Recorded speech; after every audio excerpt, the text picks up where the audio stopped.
In the quiet town of Collingwood, a respected fire captain's perfect life hid a dark secret. When his wife's death is staged as a tragic accident, shocking truths emerge. Betrayal, deceit, and a desperate attempt to hide the crime reveal how even heroes can harbor unimaginable darkness. In the quiet town of Collingwood, Ontario, the name Captain James Schwalm carried weight and admiration. To many, he was the embodiment of bravery, a man who ran toward danger when others ran away. With more than a decade in the fire service, he had earned a reputation for being composed under pressure, respected by peers, and trusted by his community. The local news had once profiled him as a devoted public servant and family man, someone who balanced long shifts at the fire station with the warmth of home life alongside his wife, Ashley, and their 2 young children. But what no one could see was the turmoil brewing behind that calm, heroic exterior. A marriage quietly eroding under the pressure of secrets, stress, and resentment. Those who knew the couple often described James and Ashley as a perfect match. She was gentle, thoughtful, and patient, while he was disciplined and confident. But behind closed doors, the atmosphere inside their home had changed.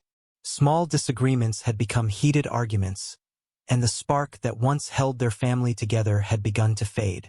Friends later said Ashley seemed distant, worried, and emotionally exhausted.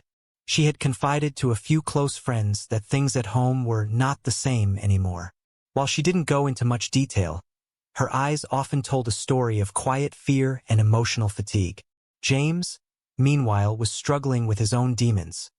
Rising financial pressure, frustration at work, and whispers of infidelity that would soon come to light. By late 2022, the cracks in their marriage had deepened. James had reportedly grown withdrawn, moody, and easily angered. He spent more time at work or away from home, and rumors began circulating among colleagues that he was involved with someone outside his marriage. Those rumors would later prove true, becoming one of several motives investigators would examine. Yet outwardly, James and Ashley still played their roles. To their children, they were loving parents. To their friends, they were a couple simply facing the normal challenges of life. But underneath, the tension had reached a breaking point. On the morning of January 26, 2023, Collingwood's emergency dispatch received a call about a vehicle engulfed in flames on the outskirts of town. The caller reported thick black smoke rising from a rural roadside. Fire crews rushed to the scene, unaware that one of their own would soon become the focus of the very investigation unfolding before them. When they arrived, the SUV was already consumed by flames. Once extinguished, responders made a grim discovery. A body inside the driver's seat, burned beyond recognition. It was later identified as 36-year-old Ashley Schwalm. At first, it appeared to be a tragic accident. The fire could have been caused by a crash, a faulty engine, or any number of technical issues. But small details quickly raised questions. Investigators noticed that the vehicle's placement on the road didn't match the pattern of a typical accident. There were no clear skid marks, no sign of an impact. The fire seemed unusually intense, concentrated in a way that suggested accelerant use. And when the coroner's report arrived, everything changed. Ashley hadn't died from the fire at all. The true cause was trauma to her neck, occurring before the flames began. It wasn't an accident. It was a homicide. Detectives from the Ontario Provincial Police began retracing Ashley's last known steps. They learned that her husband, James, had reported her missing that same morning, claiming she had gone out to run errands and never returned. The timing immediately caught attention. He appeared calm, even cooperative, offering to help in any way possible. But his version of events didn't align with the evidence. His story contained small inconsistencies, times that didn't add up, locations that didn't match GPS records, and details that shifted with each retelling. Friends and family were devastated when they heard the news of Ashley's death. Many couldn't believe that something so horrific could happen to someone so kind. At the same time, whispers of suspicion began to spread. Those who knew the couple privately spoke of arguments that had grown more frequent, of Ashley expressing fear and confusion about her husband's recent behavior. It soon became clear to investigators that the marriage had been in deep trouble. Financial stress had built up over months, and there were indications that James had taken out a significant life insurance policy on Ashley. What might have appeared to the outside world as a stable marriage now seemed more like a facade, one built on secrecy, control, and quiet resentment. As detectives dug deeper, they began piecing together the timeline. Surveillance cameras along the rural roads near the scene captured a vehicle matching James's SUV in the hours before the fire. Forensic analysis of his phone revealed location data placing him near that same area earlier than he had claimed. Even his behavior following Ashley's disappearance seemed rehearsed, overly composed, yet lacking the genuine distress of a grieving spouse. When investigators confronted him with the mounting inconsistencies, James insisted on his innocence, describing himself as a devastated husband who had lost the love of his life in a tragic accident. But the evidence was telling a very different story. In the days that followed, the community that had once looked up to Captain Schwalm was now in disbelief. News outlets began reporting that the fire captain's wife had been found dead under suspicious circumstances, and the police had not ruled anyone out. At the fire department, colleagues struggled to reconcile the man they knew, the dependable leader, the calm firefighter, with the growing suspicion surrounding him. The same hands that had saved lives from flames were now possibly tied to a deadly deception. Behind the scenes, forensic teams worked meticulously, analyzing every clue. Fire experts determined that the blaze had been deliberately set using a flammable substance. Investigators also uncovered troubling financial records showing that James was under considerable pressure. There were outstanding debts and missed payments, adding to the portrait of a man under strain. Combined with evidence of infidelity and a substantial insurance policy naming him as sole beneficiary, the motive began to take shape. As the investigation closed in, James's calm exterior started to fracture. Those close to him noticed subtle changes: sleeplessness, agitation, and a quiet fear that the walls were closing in. Police, meanwhile, continued building their case with patience and precision. What they were uncovering painted a disturbing picture. A man once sworn to protect life, now suspected of ending one in the most calculated way imaginable. By the end of the first week, investigators were ready to confront him. They had the evidence, the timeline, and the motive. But before they could bring him in, they wanted to hear one more time how his story fit the facts. Sitting across from the detectives in a quiet interview room, James faced questions he could no longer easily dismiss. And as the tension rose, cracks began to appear in his version of events, the beginning of a confession that would shock an entire community. The investigation into Ashley Schwalm's death had already sent ripples of shock through Collingwood, but as detectives continued piecing together the events of that fateful morning, a clearer, more unsettling picture began to emerge. James Schwalm, the fire captain whose bravery had once been a point of pride in the community, was now the focal point of a homicide investigation. Every detail was scrutinized, every timeline cross-checked, and every relationship analyzed. What the investigators discovered was a story of deception, control, and betrayal, one that no one in the town could have imagined beneath the hero uniform. For Ashley, the final days leading up to her death had been a quiet struggle. Friends and family recalled how she had grown increasingly anxious, her energy waning under the weight of household stress. Though she maintained the appearance of a loving mother and devoted spouse, there were subtle signs of fear. She confided in a close circle of friends that her marriage was strained, and that she feared confrontations with her husband might escalate. Ashley had long been described as gentle and reserved, someone who avoided conflict but was beginning to recognize that her home life was no longer safe emotionally. Meanwhile, James's life was quietly unraveling as well.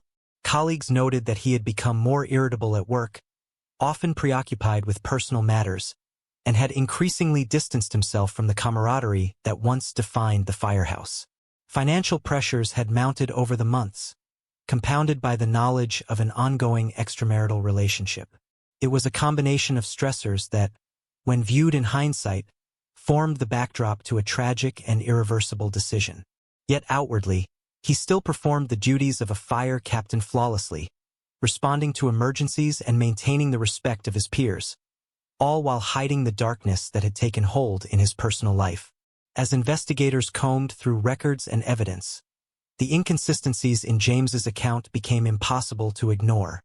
He claimed that Ashley had gone out on errands and simply vanished, but phone data, GPS logs, and security footage told a different story.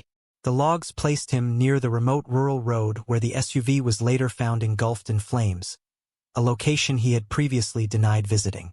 Each new piece of evidence tightened the noose around his narrative, revealing that the carefully constructed story of a sudden disappearance was nothing more than a cover for something far more sinister. Detectives also uncovered financial records indicating that James had been under significant monetary strain. There were overdue bills, mounting debt, and the added complication of a life insurance policy naming him as the sole beneficiary of Ashley's life. While none of these factors alone would explain the tragedy, together with evidence of marital tension and extramarital affairs, a motive began to crystallize. It became increasingly clear that the crime had not been impulsive. It had been a calculated act, masked by the appearance of an accident, designed to divert suspicion and protect James's own interests. The fire scene itself offered subtle but telling clues. Fire investigators noted that the blaze had been unusually intense in certain areas of the vehicle, inconsistent with a typical accidental fire. Their findings suggested the use of an accelerant to ensure the fire would consume the SUV quickly, which aligned with the idea that the fire was intended to destroy evidence rather than being the cause of Ashley's death. The timing of her death, established by forensic examination, confirmed that she had died prior to the fire, solidifying the case against her husband. The very flames that James had spent his career fighting now served as a grim tool to conceal his crime. Interviews with family and friends provided further insight into the Schwalm household dynamics. They spoke of a couple once deeply in love, whose connection had frayed under stress and mistrust.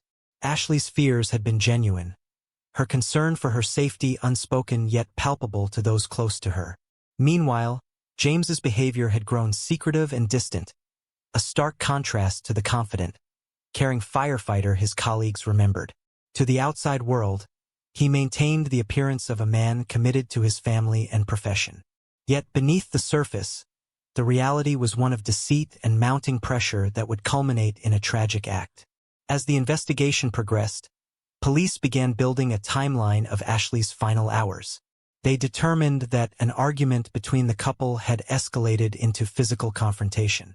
Although the specifics remain private, the forensic evidence indicated that she had suffered trauma to her neck consistent with strangulation. Once the act was committed, James had placed Ashley in the SUV and set the vehicle ablaze, attempting to simulate the scene of a fatal accident.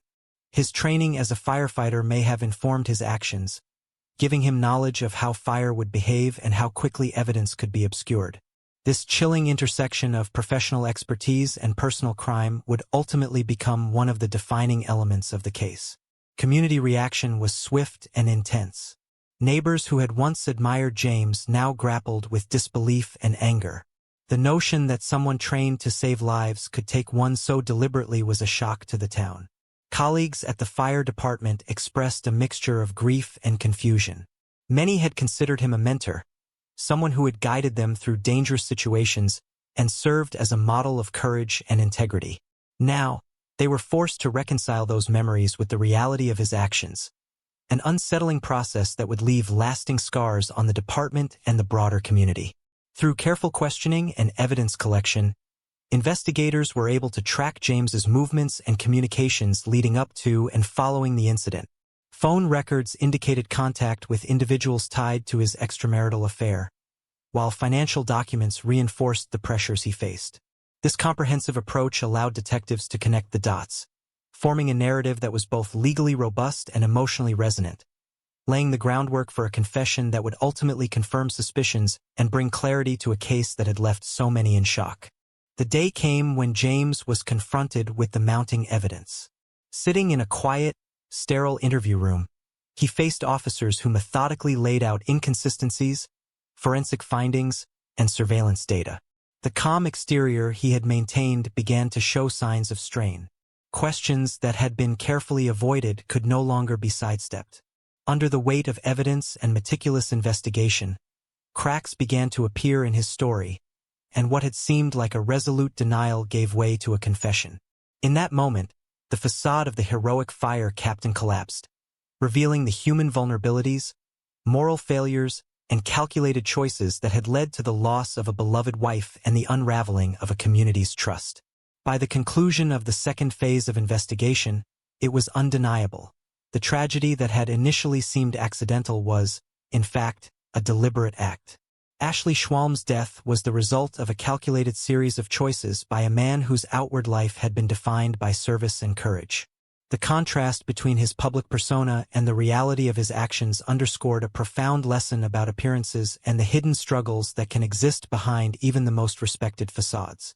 The community, the investigators, and the family would soon face the task of understanding the full scope of the events that had transpired, a task both painful and necessary for closure. As the investigation into Ashley Schwalm's death moved into its final stages, the focus shifted from uncovering the what to understanding the why and how behind the tragedy. The evidence against James Schwalm had become overwhelming. From phone records and GPS data to forensic analysis of the vehicle fire, every piece pointed toward a deliberate act. Yet while the facts of the case were becoming clear, the emotional and psychological dimensions of the story demanded careful examination. How could a man who had spent years saving lives, respected by his community and colleagues, commit such a calculated act against the woman he had once promised to protect? For Ashley's family and friends, the revelation was devastating. They had lost a daughter, sister, and mother under circumstances that were both shocking and incomprehensible. Those closest to her recalled a woman whose life was defined by kindness, patience, and quiet strength. Her concern for her children and her thoughtful, measured approach to life had always been apparent. Yet in her final days, she had sensed the unraveling of her marriage and feared the volatility of her husband's temper. Friends described her as someone caught between hope for reconciliation and the instinct for self-preservation, aware that her family's stability was fraying. James, for his part, faced the stark reality of his choices. Once confronted with the mounting evidence, he admitted to the act, explaining it as the culmination of a heated argument that escalated beyond control. He acknowledged the premeditated steps he had taken afterward, placing Ashley in the SUV and setting the fire to simulate an accident. The confession, though brief and restrained, offered investigators the clarity needed to close the final gaps in the timeline and connect the actions to motive. It revealed the interplay of personal stress, financial pressure, and infidelity that had driven a man outwardly committed to service and safety into committing an act of ultimate betrayal. In the days following the confession, the impact on the Collingwood community was profound. The fire department, once a source of pride and admiration for James's leadership, was forced to confront the dissonance between public image and private reality. Colleagues grappled with conflicting emotions, disbelief, grief, and the uncomfortable recognition that someone they had respected could harbor such darkness. Training exercises, team routines, and daily camaraderie were overshadowed by questions about judgment, trust, and the hidden struggles that can exist even among those who appear strongest. The community at large was similarly affected, forced to reconcile the image of a heroic firefighter with the stark reality of his actions at home. Legal proceedings moved forward methodically. Prosecutors built their case around a combination of physical evidence, witness testimony, and James's own admission. The narrative was carefully structured, highlighting both the human and investigative elements without resorting to sensationalism. Courts examined the timeline of events, forensic analysis of the fire scene, and James's documented financial and personal pressures. Every piece reinforced the conclusion that Ashley's death was not accidental, but the result of intentional and calculated choices. The trial became a focal point for discussions about domestic violence, the hidden nature of marital stress, and the complexity of human behavior under pressure. Throughout this period, Ashley's children became central to the emotional narrative. Though shielded from the public eye, their loss served as a reminder of the real human cost behind the headlines. Extended family members stepped in to provide stability, support, and care, navigating the delicate balance of preserving normalcy for the children while processing the grief and shock of losing their mother. Counselors and support services worked closely with the family to address trauma, emphasizing resilience and the importance of fostering a safe environment for the young survivors. Investigators reflected on the lessons from the case, particularly regarding the warning signs that can precede domestic tragedy. James's dual life, a public hero and a private perpetrator, underscored the need for awareness of emotional, financial, and relational pressures within households. Friends and colleagues often noted subtle changes: withdrawal, irritability, and secrecy. While these signs alone may not have predicted the outcome, the combination of stress, relationship breakdown, and access to knowledge about fire created a dangerous and ultimately deadly convergence. In the courtroom, James faced not only legal accountability, but the scrutiny of a community that had once revered him. Testimony recounted his actions with care, focusing on factual evidence and investigative findings rather than sensational dramatization. The case highlighted how appearances can be deceiving and how trust in one sphere of life, professional competence, leadership, heroism, does not immunize a person from committing acts of harm in another. It became a cautionary tale about the complexities of human behavior, the fragility of domestic relationships, and the importance of intervention when warning signs are present. Ultimately, justice in the case was defined by both accountability and the opportunity for the community to heal. James Schwalm's confession and subsequent trial brought clarity to a situation that had initially appeared chaotic and tragic. The meticulous work of investigators, combined with forensic science and careful analysis of behavior and relationships, ensured that the truth was revealed. While nothing could undo the loss of Ashley, the process highlighted the importance of careful, methodical investigation and the role of law enforcement in uncovering the hidden realities behind outward appearances. As Collingwood came to terms with the events of January 26, 2023, the story of Ashley and James Schwalm served as a reminder of the complex nature of human relationships and the hidden struggles that can exist behind even the most respected public personas. A man who had spent years saving lives used his knowledge and skills to conceal a personal tragedy, and in doing so, revealed the fragile line between heroism and harm. For Ashley's family, the community, and even James himself, the aftermath has been a period of reckoning, a time to understand, to grieve, and to confront the reality that appearances can often hide difficult truths. In the end, the case stands as both a cautionary tale and a sobering reminder.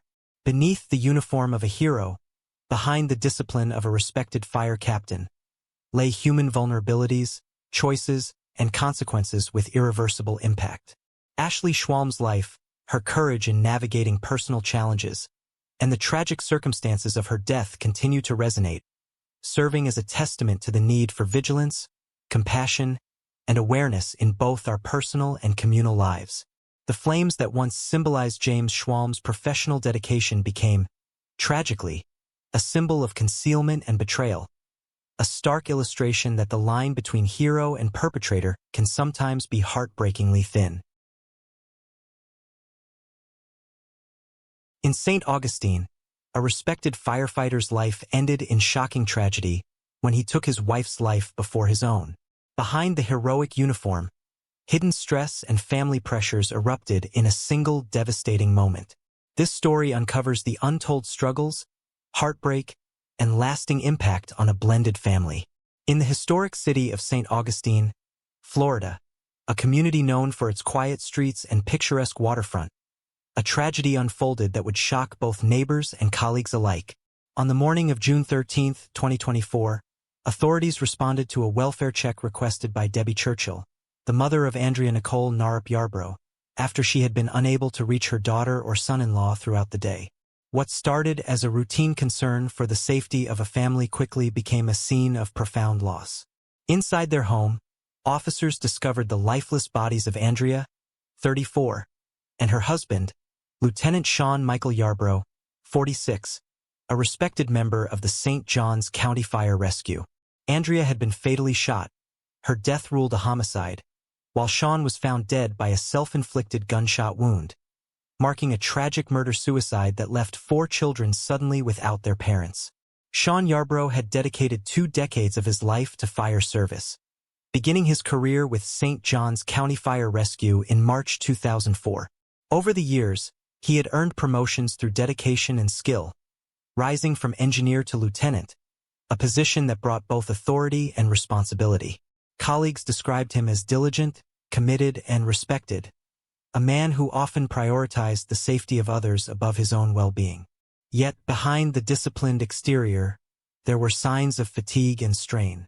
Firefighting, especially at the level Sean had achieved, demanded long hours, exposure to traumatic incidents, and a level of mental resilience that few could maintain without support. While his professional life projected confidence and capability, the weight of those responsibilities inevitably followed him home. Andrea, known to friends and family as a devoted mother and community member, worked as a financial manager in Jacksonville. Beyond her career, she was deeply involved in local initiatives, including serving on her homeowners association board and volunteering for various community projects. Neighbors remembered her as friendly, approachable, and committed to making her neighborhood a better place. She was equally devoted to her blended family, caring for both her daughter, Lily, 11, from a previous relationship, and Sean's 3 sons. Those closest to her emphasized that Andrea treated all 4 children as her own, investing time, energy, and love into their upbringing. Her mother, Debbie Churchill, would later describe Andrea as unwavering in her commitment to her children's well-being, a woman whose identity was deeply entwined with her role as a parent and caregiver. In the weeks leading up to the tragedy, Andrea had expressed concerns about the toll that Sean's demanding work schedule was taking on their family life. On social media, she shared a post highlighting the intensity of the fire department's workload, noting that St. John's County Fire Rescue had responded to more than 3,200 calls in a single month. She reflected on how exhausting such a schedule could be for a first responder and the impact it had on the family left behind, writing, "This is why all of our significant others are exhausted and never functioning 100% at home." Her post, while measured, painted a picture of a couple under pressure, balancing professional obligations with the emotional needs of their family. Despite these stresses, the couple appeared to maintain a life that neighbors and friends would have described as stable. Only recently, they had celebrated their first wedding anniversary, a milestone that friends had expected to be the foundation for a renewed chapter of family life. To outsiders, their home represented warmth, care, and cohesion. Inside, however, the strain of relentless professional demands and the pressures of maintaining a blended household may have created tensions that were not visible to anyone outside the walls of their private lives. Andrea's social connections painted a portrait of a woman who sought balance and harmony, even amid difficulties. Her involvement in the community, from volunteering to board participation, demonstrated a person committed to giving as much as she received. Sean's career, marked by long shifts and the unpredictability inherent in emergency response, contrasted sharply with her routine, structured life. The friction between these two worlds, Andrea's desire for stability and Sean's immersion in a high-stress environment, highlighted a common challenge faced by families of first responders: the difficulty of maintaining equilibrium when professional obligations are unpredictable and intense. The morning authorities discovered the couple. The atmosphere of shock and disbelief extended far beyond the immediate family.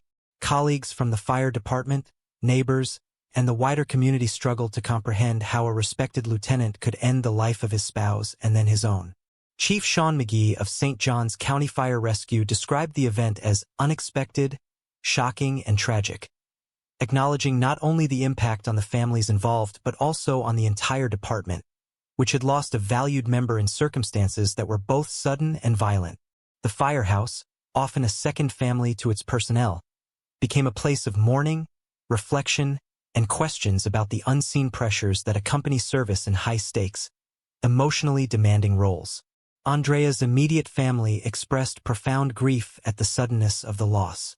Her younger sister, Olivia Marvin, captured the family's collective shock, describing them as crushed and mourning a future that had seemed full of hope and possibility. Olivia emphasized Andrea's resilience, her constant striving to provide the best for her children, and her deep care for those around her. Family members struggled not only with the loss of Andrea's presence, but also with the realization that the children, particularly Lily, would grow up without the daily guidance, protection, and love of the mother who had been central to their lives. The tragic deaths prompted discussions that extended beyond personal grief into broader societal concerns. The incident became a lens through which to examine the mental health pressures faced by first responders. Fire service is widely recognized as a profession that involves exposure to trauma, long hours, and high-stress situations that can affect not only those in service but also their families. Sean Yarbrough's death reignited conversations about the need for support structures, mental health resources, and open dialogue to prevent the personal and familial consequences of accumulated stress from reaching catastrophic outcomes. As part of the community's response, Andrea's family launched a GoFundMe campaign to support her daughter, Lily, who was now navigating the sudden absence of her parents. The fundraiser emphasized the broader impact of the tragedy: the loss of parental guidance, financial security, and health coverage. In many ways, it underscored the fragile intersection of personal and professional pressures, highlighting how one event can ripple outward, affecting multiple lives and raising critical questions about the support provided to families who live in the shadow of first responder responsibilities. In these early hours and days following June 13, 2024, St. Augustine grappled with the dual reality of mourning a family lost and confronting the hidden pressures that may have contributed to such a devastating outcome. Andrea and Sean's story, marked by dedication, love, and ultimately tragedy, became a case study in the complexities of mental health, family dynamics, and the unseen cost of public service. As neighbors, colleagues, and extended family reflected on their lives, one thing became clear. The loss extended far beyond the walls of their home, touching every part of the community and leaving a haunting reminder of the delicate balance between duty, love, and human vulnerability. In the days following the discovery of Sean and Andrea Yarbrough's deaths, the St. Augustine community struggled to process the profound shock that rippled through neighborhoods, workplaces, and social networks. Local law enforcement initiated a thorough investigation to confirm the sequence of events and understand what might have led to the tragic murder-suicide. Detectives worked methodically, reviewing communication records, social media activity, and statements from friends, family, and colleagues. One of the first revelations was the social media post Andrea had made weeks prior, which highlighted the toll of Sean's demanding work schedule. Investigators noted that while the post seemed candid, it also underscored underlying tension in their domestic life, with the couple balancing the weight of blended family responsibilities alongside the demands of a high-stress profession. Authorities determined that Sean had acted alone in the incident, and there were no indications of outside involvement. The forensic examination confirmed the official causes of death. Andrea's death was classified as a homicide from a gunshot wound, and Sean's as a suicide by firearm.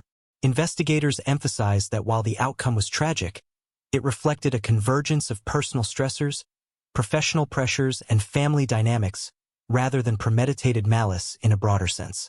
Although the firearms used were privately owned and legally possessed, the incident raised questions about accessibility, safety, and mental health awareness within households, especially those that included individuals in high-stress professions such as first responders.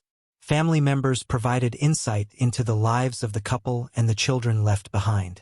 Andrea's mother, Debbie Churchill, spoke openly about her daughter's dedication to both her family and her community. She described Andrea as resilient, loving, and deeply committed to maintaining harmony in her blended household.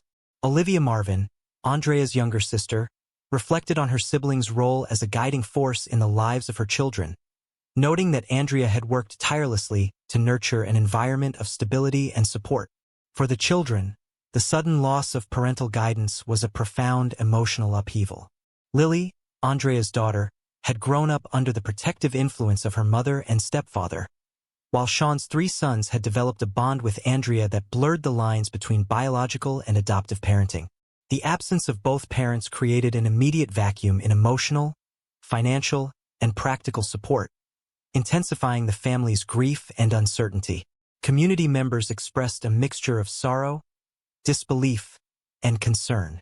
Neighbors remembered the couple as actively engaged, with Andrea volunteering on the Homeowners Association board and Sean participating in neighborhood events when his schedule allowed. People who had interacted with them regularly found it difficult to reconcile their perceptions of the family with the violence that had occurred behind closed doors.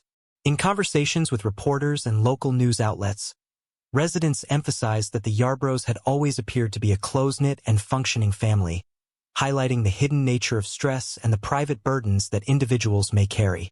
The story served as a stark reminder that appearances can be misleading, and that even seemingly stable households can experience profound internal challenges.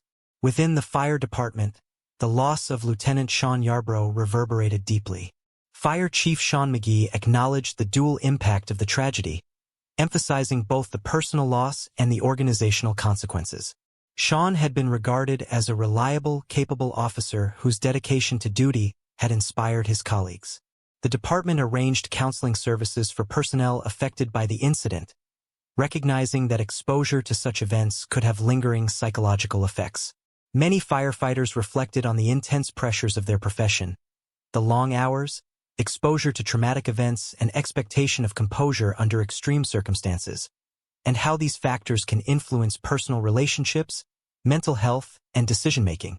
Discussions emerged about the necessity of proactive mental health support, stress management programs, and open lines of communication within departments to prevent future tragedies. The blended nature of the Yarbrough family added complexity to the situation. Andrea's daughter Lily and Sean's sons were each navigating not only the immediate grief of losing their parents, but also the challenge of understanding and processing a household dynamic that had already been layered with prior family histories. Extended family members assumed caregiving responsibilities, and local organizations offered support to help the children maintain continuity in schooling, healthcare, and social connections.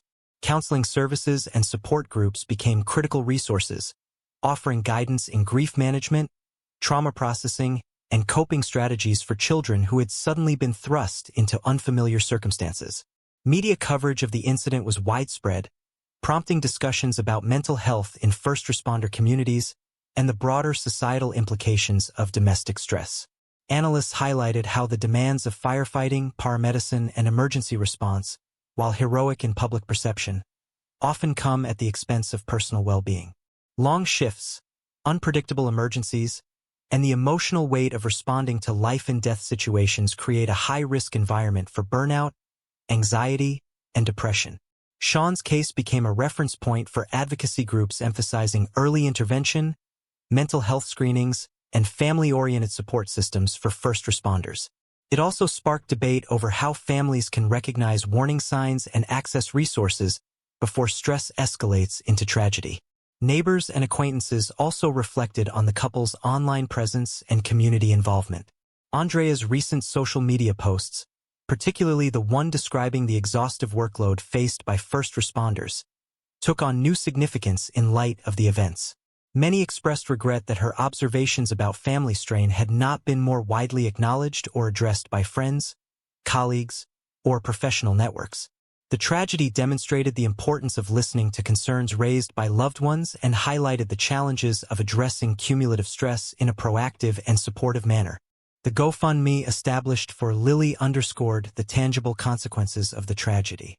Beyond emotional loss, the fundraiser sought to ensure stability, covering immediate expenses and providing a safety net as she adjusted to life without her parents. The campaign drew support from community members, colleagues, and strangers who recognized the sudden and unjust circumstances she faced. Through these contributions, a network of support emerged, signaling the capacity for communal resilience even amid profound grief. In the broader context, the case of Sean and Andrea Yarbrough prompted reflection on the intersection of professional duty and personal life. Firefighting is celebrated for its heroism, yet it also brings unanticipated pressures that can affect mental health and domestic stability. The incident highlighted how critical it is for departments, families, and communities to recognize and address stress, communication breakdowns, and warning signs. While the circumstances were tragic, the lessons drawn emphasized the necessity of empathy, vigilance, and proactive support, particularly in households connected to high-risk professions. As Part 2 draws to a close, it is clear that the investigation, community response, and family dynamics surrounding the Yarbrough's deaths provide a complex portrait of grief, resilience, and the hidden burdens carried by those who dedicate their lives to public service.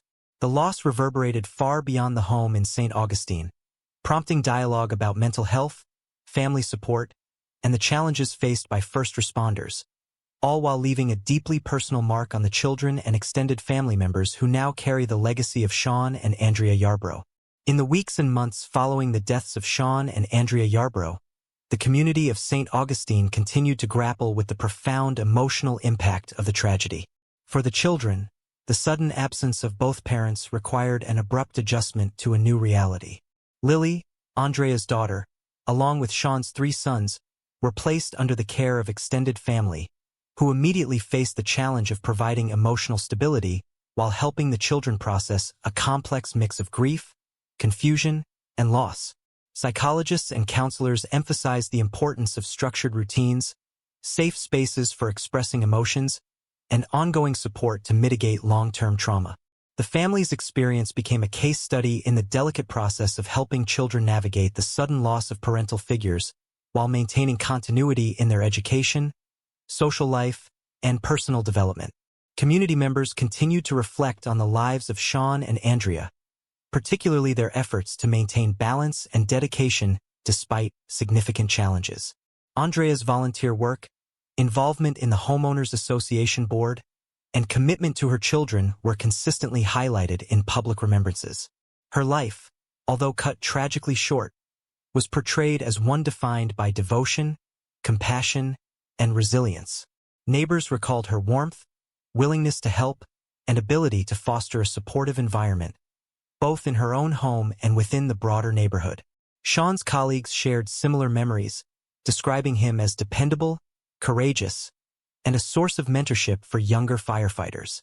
His professional achievements were acknowledged alongside recognition of the mental and emotional burdens inherent in first responder work, illustrating the duality of his public heroism and private struggles.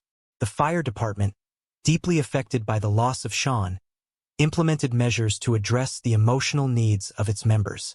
Counseling services were made more widely available, peer support programs were expanded, and conversations about mental health, stress management, and work-life balance became more central to department protocols.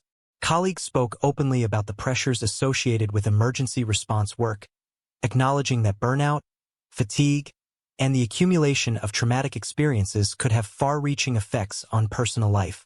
The department's response underscored the necessity of proactive intervention and support structures, highlighting the importance of recognizing stressors before they escalate to irreversible outcomes. Media coverage continued to explore the broader implications of the tragedy, examining systemic issues surrounding first responder mental health and domestic strain. Analysts emphasized that Sean's death, while uniquely personal, reflected a larger pattern experienced in emergency services nationwide. Discussions focused on the critical need for accessible mental health resources, the normalization of seeking professional support, and the role of family members in identifying warning signs. The case prompted dialogue in professional circles about the integration of wellness programs, mandatory counseling sessions, and mechanisms for employees to communicate struggles without stigma, all intended to reduce the risk of similar incidents in the future. Andrea's family played a central role in honoring her memory and providing ongoing support to the children. Her mother, Debbie Churchill, and sister, Olivia Marvin, spoke publicly about the legacy of care and dedication Andrea had established, emphasizing the importance of love, stability, and resilience. Family members coordinated educational support, extracurricular activities, and counseling services for the children, striving to maintain as much normalcy as possible amid the disruption. The GoFundMe campaign for Lily offered not only financial assistance but also a symbolic reminder of the community's solidarity and willingness to ensure that the youngest members of the Yarbrough family received a stable foundation for their future. In reflecting on the broader lessons of the tragedy, mental health advocates highlighted the dual pressures faced by first responders: the responsibility to protect and save lives and the simultaneous need to maintain personal well-being and family stability. The story of Sean and Andrea Yarbrough became emblematic of the hidden consequences of chronic stress, occupational demands, and the challenges of managing work-life balance in high-risk professions. Their experience underscored the urgent need for systemic solutions that prioritize the emotional and psychological welfare of both first responders and their families, including training in conflict management, stress reduction techniques, and resources tailored to domestic needs. The tragedy also sparked conversations among neighbors and local organizations about community support networks. Residents expressed that while professional intervention is essential, the role of social cohesion, neighborhood vigilance, and collective empathy cannot be overlooked. Andrea and Sean had been viewed as pillars of their community, and their loss prompted a reevaluation of how communities can better identify and respond to signs of strain, even when outward appearances suggest normalcy. Outreach programs, community counseling sessions, and local support groups emerged in response, reflecting a communal commitment to fostering safer and more resilient environments for families. For the children, the long-term effects of the tragedy were mitigated, in part, by the support of family, educators, counselors, and neighbors who remained attentive to their evolving needs. Psychologists emphasized that while the initial trauma was severe, sustained guidance, emotional stability, and a nurturing environment could help them process grief constructively. The community rallied to provide mentorship, recreational opportunities, and structured activities to ensure that the children could continue developing social and emotional skills. Over time, these efforts created a framework in which the children could retain a sense of security and continuity despite the profound loss of their parents. In memorializing Andrea and Sean, public ceremonies and private remembrances emphasized both the tragedy and the humanity of the individuals behind the headlines. Andrea's compassion, resilience, and devotion to family and community were consistently honored, while Sean's commitment to public service and professional excellence was acknowledged alongside recognition of the personal challenges he faced. Together, their story served as a complex narrative about love, responsibility, and the hidden struggles that can accompany lives defined by service and care. Ultimately, the legacy of the Yarbroughs is one of both caution and inspiration. The tragedy highlights the critical importance of mental health awareness, proactive support for high-stress professions, and the recognition that family dynamics can be profoundly affected by occupational pressures. At the same time, Andrea's life exemplifies unwavering dedication to family and community, offering a model of compassion and resilience that endures even in the face of loss. As the children grow, supported by a network of family and community members, the story of Sean and Andrea Yarbrough serves as a reminder of the delicate balance between professional duty, personal well-being, and the enduring power of love and care within a family. In the quiet aftermath of June 13, 2024, St. Augustine continues to reflect on the loss of the Yarbroughs. While the immediate shock has faded, the lessons from their lives and their deaths persist. Communities, fire departments, and families have been reminded that even in lives marked by heroism, dedication, and apparent stability, hidden stresses can have devastating consequences. The enduring conversation about mental health, support systems, and family resilience ensures that the memory of Andrea and Sean informs policies, practices, and perspectives aimed at preventing future tragedies, while honoring the lives of those who dedicate themselves to the service of others. Their story, though marked by sorrow, ultimately contributes to a broader understanding of the human experience, underscoring the profound need for empathy, vigilance, and care in every facet of life. On a quiet November evening in Illinois, a young pregnant EMT was preparing for the arrival of her first child, until someone she trusted betrayed her in the most unimaginable way. This is the chilling story of love, trust, and a horrifying crime that shocked a community and left lasting scars. It was a crisp November evening in Mt. Morris, Illinois, the kind of night that carried the warmth of approaching Thanksgiving and the quiet rhythm of suburban life. Leaves rustled in the gentle wind, and the glow of porch lights created pockets of comfort across the quiet streets.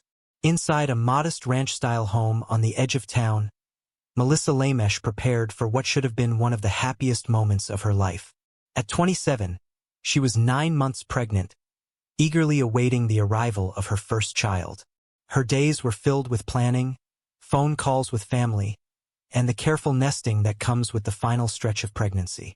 Known for her compassion and her dedication as an EMT, Melissa was the kind of person whose energy drew others in, who offered help without hesitation, and whose heart seemed too large for the world she lived in.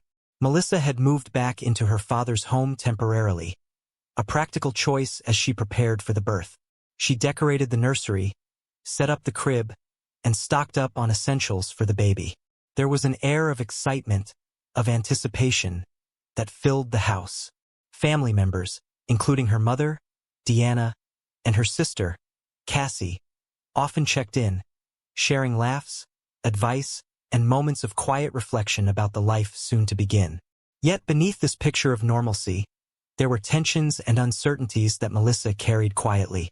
Her relationship with Matthew Plote, a 36-year-old firefighter and paramedic, was complicated. While outwardly stable, there were moments of disagreement and unspoken anxieties about the future, especially as the due date approached. Matthew had earned respect in his community through his work, saving lives and answering emergencies. To neighbors, colleagues, and even Melissa herself, he was a figure of trust and reliability, someone who could be counted on when disaster struck.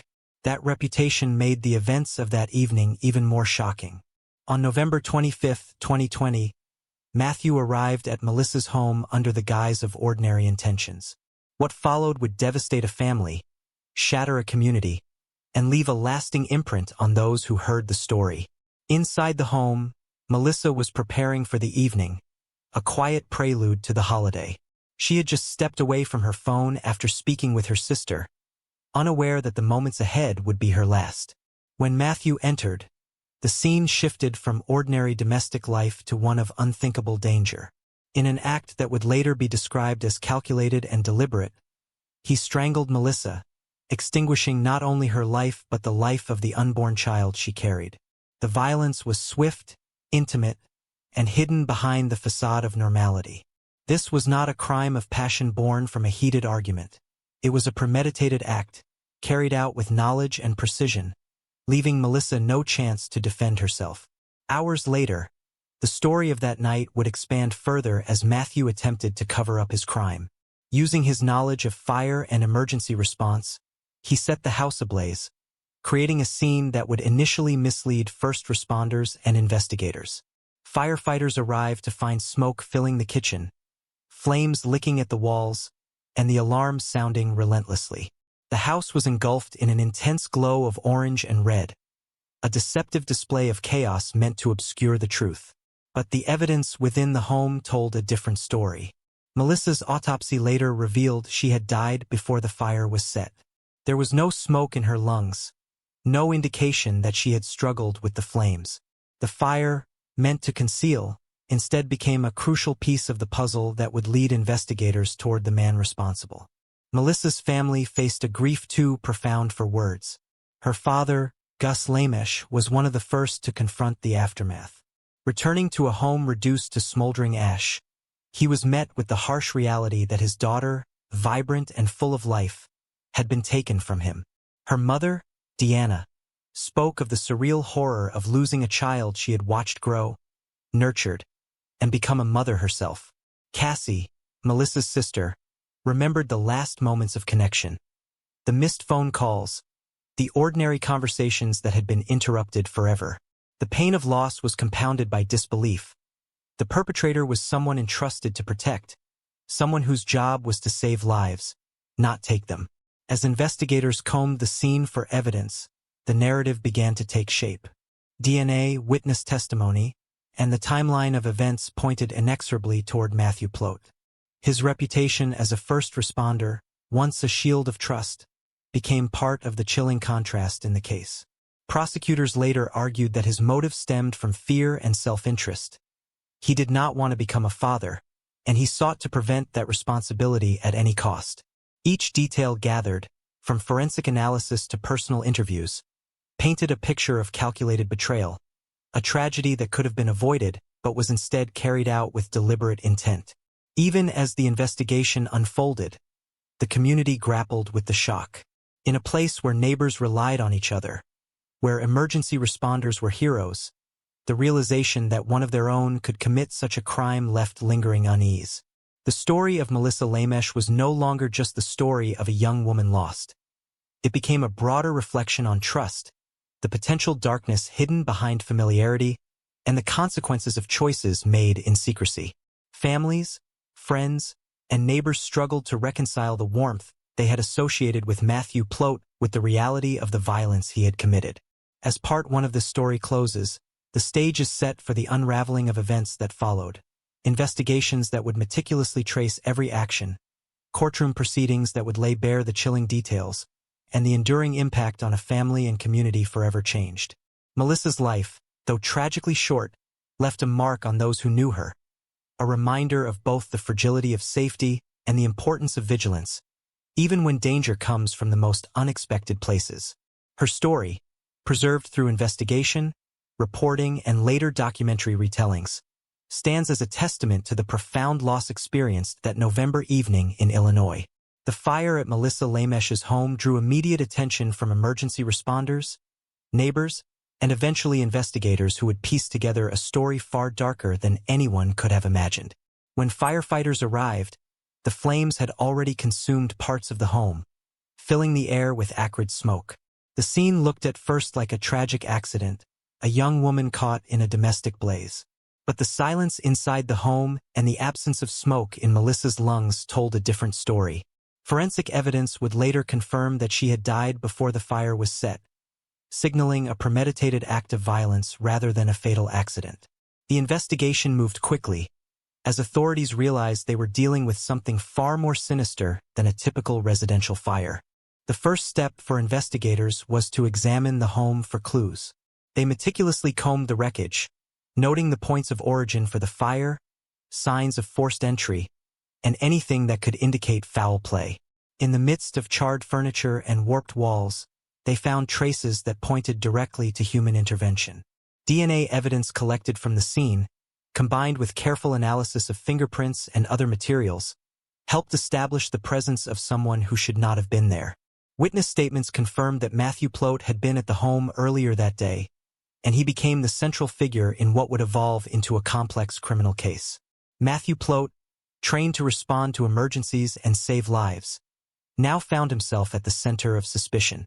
His colleagues described him as competent, disciplined, and trusted, but the contrast between his professional reputation and the allegations against him stunned those who knew him. Investigators began to reconstruct his movements, piecing together phone records, surveillance footage, and interviews. Each detail added a layer to the narrative. The timeline suggested he had visited Melissa shortly before her death, and forensic evidence tied him to the crime scene in ways that were impossible to ignore. Family members provided critical insight during the investigation. Melissa's father, Gus Lamesh, recounted his daughter's excitement about the baby and her preparations for the birth, emphasizing the stark contrast between her anticipation and the tragedy that had struck. Deanna, Melissa's mother, shared the quiet moments she had spent with her daughter, reflecting on conversations about future plans and the joy of impending motherhood. Her sister, Cassie, recalled the last phone call with Melissa, when her sister stepped away and never returned. These personal accounts helped investigators build a timeline and understand the victim's perspective, providing context that extended beyond the physical evidence. The evidence against Matthew began to accumulate. Investigators discovered that he had been in close contact with Melissa shortly before her death, and that items in the home had been deliberately disturbed to create a misleading scene. Fire experts analyzed the patterns of the flames and determined that accelerants had been used, confirming that the fire was intentionally set. Pathologists revealed that Melissa's injuries were consistent with strangulation, ruling out other possible causes of death. These findings painted a chilling portrait: a planned murder followed by an attempt to destroy evidence through arson. Prosecutors later argued that Matthew Plote's motive was rooted in fear and self-interest. Melissa had been just days away from giving birth, and the case suggested that Plote did not want to take on the responsibility of fatherhood. It was a tragic calculation, carried out with a level of premeditation that heightened the horror of the crime. The contrast between his role as a first responder, someone dedicated to protecting the vulnerable, and the deliberate nature of the offense created a tension that resonated deeply within the community. People struggled to reconcile the public image of a hero with the reality of the violence he had committed. As the investigation continued, law enforcement faced the challenge of presenting a case built on both physical evidence and motive. Interviews with colleagues, friends, and family helped create a fuller picture of Plote's character and potential reasons for his actions. Digital evidence, including phone records and location data, was used to corroborate the timeline and confirm his presence at the home. Each piece of evidence, no matter how small, contributed to a narrative that investigators hoped would withstand scrutiny in court. Community members reacted with a mix of shock, grief, and disbelief. M.T. Morris, a town accustomed to trusting its neighbors, found itself grappling with the idea that someone in a position of authority and respect could commit such a heinous act. Friends of Melissa spoke publicly about her kindness, dedication to her work as an EMT, and her excitement about becoming a mother. Their voices highlighted the human cost of the crime, reminding everyone that the investigation was not just about legal procedures, but about a life tragically cut short. The legal process began to take shape as prosecutors prepared to file charges. Matthew Plote was arrested and formally charged with first-degree murder, intentional homicide of the unborn child, arson, aggravated domestic battery, and concealment of a homicidal death. The charges reflected the severity of the offense and the deliberate actions taken to commit and conceal the crime. Each count carried significant legal implications, and the case would soon draw attention not only locally but nationally, as the unusual circumstances, particularly the involvement of a first responder, captured the public's attention. Pretrial preparations involved extensive review of evidence, witness statements, and forensic findings. Prosecutors focused on establishing a clear timeline of events, emphasizing the premeditation and the calculated steps taken to cover up the crime. Defense teams began preparing their strategies, scrutinizing evidence and testimony, though the weight of physical and testimonial evidence suggested a challenging path forward. Media coverage started to frame the story as one of betrayal and tragedy, highlighting both the human cost and the legal significance of the case. The community continued to grapple with grief and disbelief as the trial approached. Melissa's family became central figures in the narrative, their experiences and testimony providing a human lens through which the public could understand the gravity of the loss. Their courage in participating in the legal process highlighted the intersection of justice and healing, as they sought not only accountability but also recognition of Melissa's life and the child she was about to welcome into the world. The story shifts from the immediate aftermath of tragedy to the methodical pursuit of justice. The investigation had uncovered a complex pattern of actions, motives, and consequences, setting the stage for a trial that would confront difficult truths. Every piece of evidence, every witness account, and every forensic detail contributed to a narrative that demanded attention. The stage was set for the courtroom, where the details of that November night, the evidence gathered, and the voices of those affected would combine to reveal the full extent of a crime that shocked a community and left an indelible mark on the lives of everyone involved. The courtroom in M.T. Morris, Illinois, became a focal point for a story that had already gripped the community for years. By the time Matthew Plote's trial began, investigators and prosecutors had painstakingly gathered a wealth of evidence, creating a narrative that left little room for doubt. The case was unusual in its combination of premeditated violence, the use of arson to conceal a crime, and the involvement of a first responder, a man whose public persona had been built on saving lives. As the trial unfolded, the gravity of the situation weighed heavily on everyone in the room, from family members to the jury, and even on the legal teams tasked with presenting and defending the evidence. Melissa Lamesh's family occupied the front row of the courtroom, a constant reminder of the human cost of the events that had transpired nearly 4 years earlier. Her father, Gus, carried the quiet weight of grief, while her mother, Deanna, and sister, Cassie, displayed a mixture of heartbreak and determination. Their presence underscored the stakes of the trial. This was not merely a matter of legal procedure, but an effort to seek justice for a young woman whose life and future had been stolen. Each day of testimony reminded the court of the tragic contrast between Melissa's vibrant life and the calculated actions that ended it. The prosecution meticulously laid out the timeline of November 25, 2020, highlighting key pieces of evidence. Forensic experts described how Melissa had died from strangulation before the fire was set, detailing the physical evidence that confirmed premeditation. Fire investigators explained how accelerants had been used to ensure the fire would appear accidental, while digital evidence, phone records, location tracking, and witness testimony placed Plot at the scene during the critical hours leading up to the tragedy. Every detail painted a clear picture. The death was no accident, and the attempt to conceal it through fire was deliberate and calculated. Witnesses who had known Melissa shared stories of her life, emphasizing her commitment as an EMT, her kindness, and her excitement for the arrival of her baby. Their testimony provided a human dimension to the case, reminding the jury that this was not just about evidence, but about a young woman and her unborn child whose lives had been ended prematurely. Family members spoke of the anticipation they had felt in the days leading up to the birth and the shock they experienced when that expectation was shattered. These accounts made the case deeply personal and underscored the profound impact of Plot's actions. The defense sought to challenge aspects of the evidence, questioning the interpretation of forensic findings and offering alternative explanations for the sequence of events. However, the weight of the evidence against Plot was substantial. DNA evidence, corroborated witness statements, and the alignment of multiple investigative methods created a cohesive narrative that strongly supported the prosecution's case. Legal experts observing the proceedings noted the unusual and compelling nature of the evidence, particularly given Plot's professional background as a firefighter and paramedic.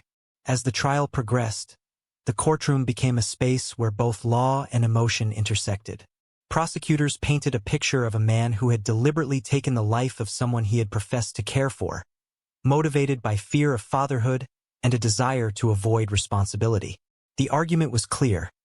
Plot's actions were intentional, calculated, and tragic in their consequences. The jury, comprised of local residents, listened intently to the details, weighing both the factual evidence and the human testimony presented over weeks of proceedings. Finally, in March 2024, the jury reached a verdict.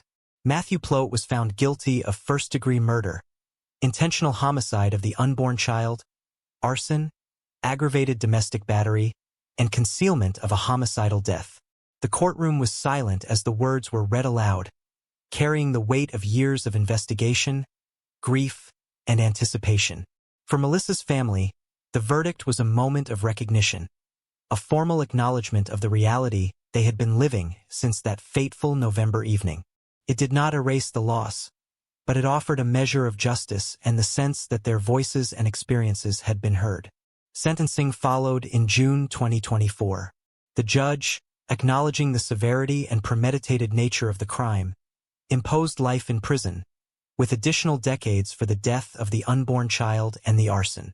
In court, the judge highlighted the betrayal inherent in Plot's actions, noting the contrast between his role as a first responder and the deliberate harm he had caused. Melissa's family listened as the sentence was read. Their grief mingled with a sense of closure that justice, at least, had been served. The impact of the case extended far beyond the courtroom. Communities across Illinois and beyond grappled with the unsettling reality that someone in a position of trust and authority could commit such an act.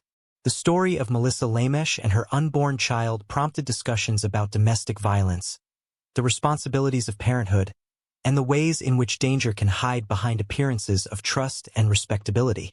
Documentaries and investigative reporting, including episodes of 48 Hours, The Firefighter's Secret and People magazine Investigates, Inferno of Lies, revisited the case, highlighting the meticulous investigation, the courtroom proceedings, and the human stories behind the tragedy. For Melissa's family, the aftermath was a mix of mourning and advocacy. They spoke publicly about the importance of recognizing signs of domestic tension, the vulnerability of those in intimate relationships, and the need for vigilance even when someone appears trustworthy. Their efforts transformed personal tragedy into a broader message about awareness, safety, and the value of protecting those who cannot always protect themselves. Even years later, the images of that evening remain vivid. A house consumed by fire, a life ended too soon, and the betrayal by someone whose profession was built on saving lives. Melissa Lamesh and her unborn child are gone, but their story continues to resonate, a poignant reminder of the fragility of trust and the profound consequences of actions taken in secrecy. It is a story that has left an indelible mark, not only on a family and a community but also on all who have learned of the tragedy. A story of grief, justice, and the enduring need to protect the vulnerable. In the final analysis, The case of Melissa Lamesh is more than a crime story. It is a narrative of caution, reflection, and remembrance. It demonstrates the importance of vigilance, the complexity of human behavior, and the necessity of a justice system capable of confronting even the most disturbing betrayals of trust. While the events of November 25, 2020, will never be forgotten, the meticulous investigation, the courtroom proceedings, and the eventual verdict stand as a testament to the pursuit of accountability and the enduring hope that even in tragedy, justice can prevail.